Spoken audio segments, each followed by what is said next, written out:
kaze mu gihe c'impemburo. Bakunzi twamasangira ijambo ry'Imana mu kiganiro igihe c'impemburo, ndabaramukije amahoro ya Kristo. Ijambo dusangiye mu gitabo ca Zaburi ya 20 canke Zaburi gice ca 20 yose. Hanse ngo iyi Zaburi yahawe umukuru w'abaririmbyi ni ya Dawidi. Uhoraho akwishure ku munsi w'amagorwa, izina ry'Imana ya Yakobo rigushire hejuru. Ikurungikira ugutabagwa kuva ahera h'urusengero, iguhe inkomezi ziva i Siyoni.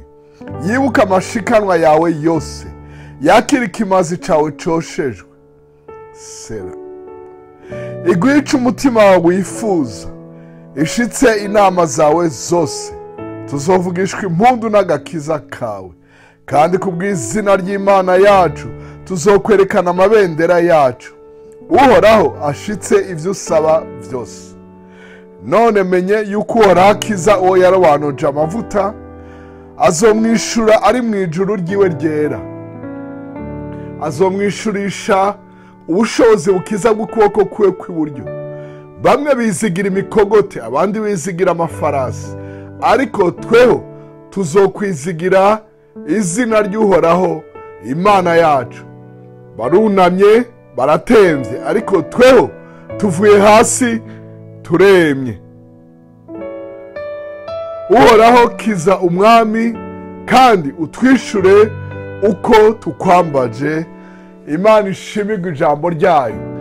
Bakundwa, muriko muradukurikira muri iki kiganiro igihe c'impemburo, ijambo mpagarako niri ryo ku murongo wa 4 ngo iguhe ico umutima wawe wifuza, ishitse inama zawe zose.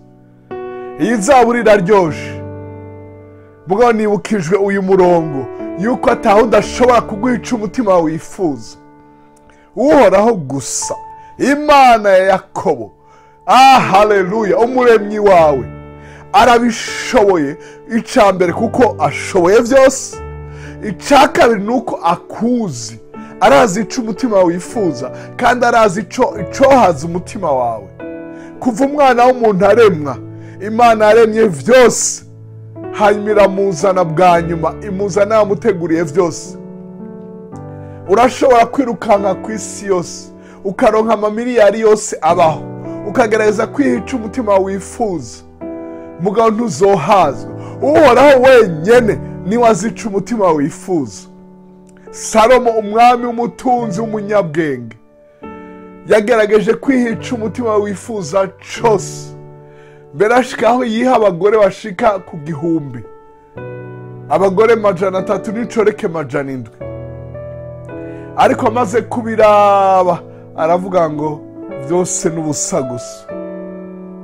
Yari umuntu azi Imana, ariko atanguye kuja hirya, atanguye kurondera n'abagore b'abanyamahangakazi bamukura mu vyagezwe vy'Uhoraho.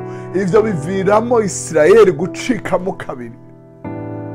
Hari ahandi havuga ngo nuko basaba Uhoraho inyama, Uhoraho abaha ico bifuje, ngo ariko imitima yabo ironda. Mukundwa, Uhoraho aguhe wenyene niwe azi ico ukeneye, niwe azi, umwisunge. Haleluya.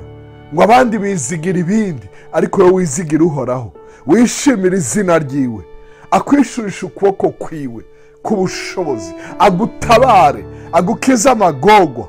Wenyene aguhaze kirya udashobora ko ari muntu n'umwe, kirya nawe nyene udatahura, ikintu wumva nk'umugore yibungenze iyo atwaririje atamenya neza ico ashaka.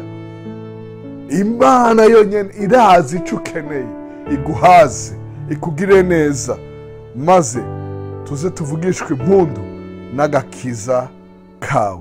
Uhoraho ashitse ivyo usaba vyose. Uhoraho arabizi, arabizi, arakuzi.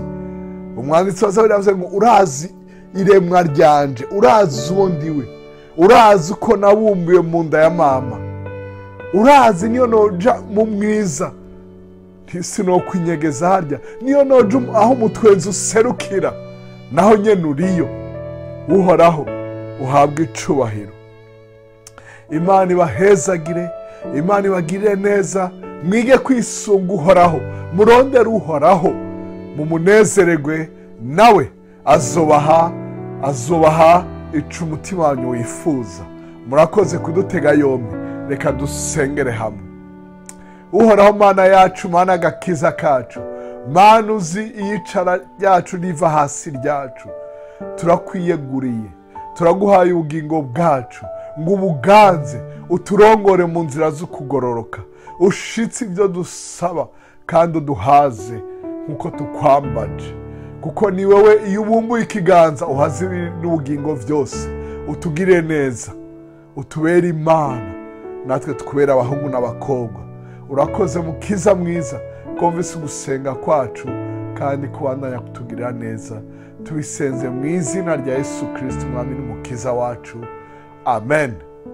Mukundwa, ubandanye gusangiza abandi ubutumwa bwiza, kandi uje kuri Twitter ya Eglise Vivante, kuri YouTube ya Eglise Vivante, kuri Facebook ya Eglise Vivante Burundi, aho hose ushobore kuronka ubutumwa bwiza. Urabe no kuri application ya Eglise Vivante, ariko indirimbo ziryoshe n'intahe n'ubutumwa bw'abandi bavuga ubutumwa bagiye baratugenderera kuri Eglise Vivante.